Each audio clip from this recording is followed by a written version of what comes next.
Watching you go, watching you walk through the door. Pharaoh keeps on rolling. Pharaoh, again, is just shredding people at the moment.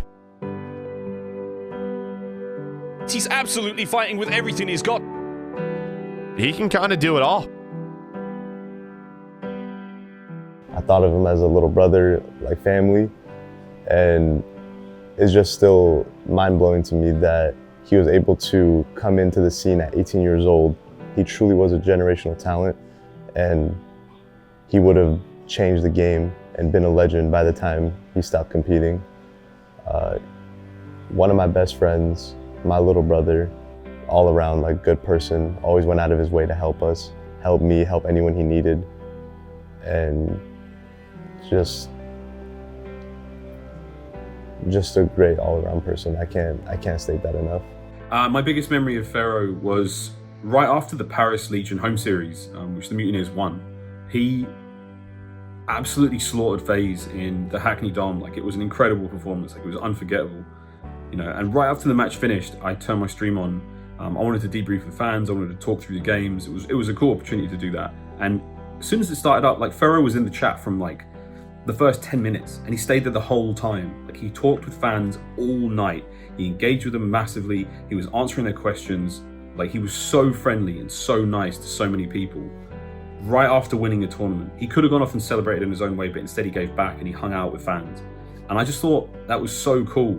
My favorite moment of me and Pharaoh was when we first teamed on Ground Zero. When we went to the food hall and this guy went straight to McDonald's, got the same exact order he always got, which is a large fry, probably a burger, but he always got a large Coke, man. Every time I game with him, he always needed a Coke.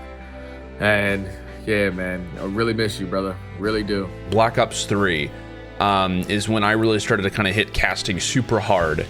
And I kept hearing the name Pharaoh over and over and over again. I started seeing his name. He was winning a number of different tournaments, at least just being involved in these tournaments.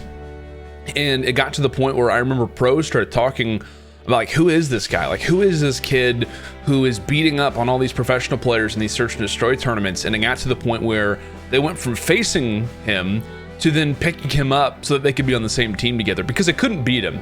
He proved everybody wrong. And he won multiple championships on a team that nobody thought had the ability to do so. And he was the leader of that team. For me, me and Pharaoh, we weren't like super close until like last year in Black Ops 4 at Fort Worth. I ended up getting sick, and he was actually there at the event at the time, and he filled in for me, and it was like a huge thing for me, because if he wasn't there, then I don't know what would have happened.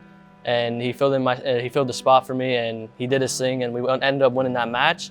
And it was just awesome to see. And even after, like, when I got sick, he brought all my stuff back to me, my controller, like my headset, just everything I had with me. He brought it back to me where I was at my hotel, and he made sure I was good, made sure I had medicine or food or whatever it was, water. And it just showed me how caring of a person he was. I think my favorite memory or memories with Maurice would be in 2019. I was still in college. I was taking these super early morning classes, and I would be waking up at like 5:30 a.m. And I really have no one to talk to or hang out with before those. So it kind of made the day just drag on. But on some days I would look in their Discord, and him and Sonny would be in there at like 6 a.m. Because their sleep schedules were just horrible.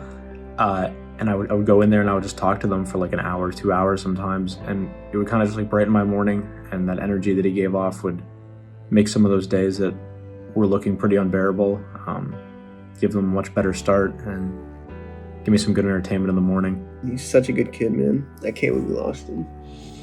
He worked his ass off to get where he worked his ass off to get where he was.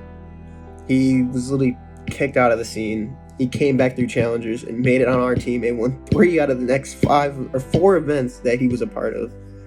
I'm sorry, no one will ever compete or even get close to a mark like that. That kid, man.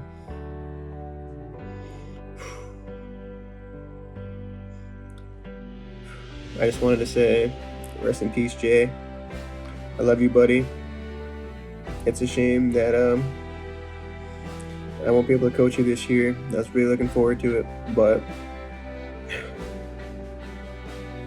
I know you're doing well up there. He was the nicest person I ever met. Like, the stuff he would go and do for people that he just absolutely didn't have to do was just unbelievable. And I mean, that's what I'm trying to do better now as a person, is just, learn off of him. And he was an incredible player. I think he was the best player in MW, in my opinion. Like, he literally brought a team to winning 3 championships. And I mean, the guy was just unbelievable. Check up on your friends, please. Even if you think they're doing okay. Because it's just, you just never know if something's going on in somebody's life and you can just lose them just like that. So, please check up on your friends. Thank you. Rest in peace, Maurice, and F3 forever. Rest in peace, Fero. Rest in peace. Rest in peace, okay?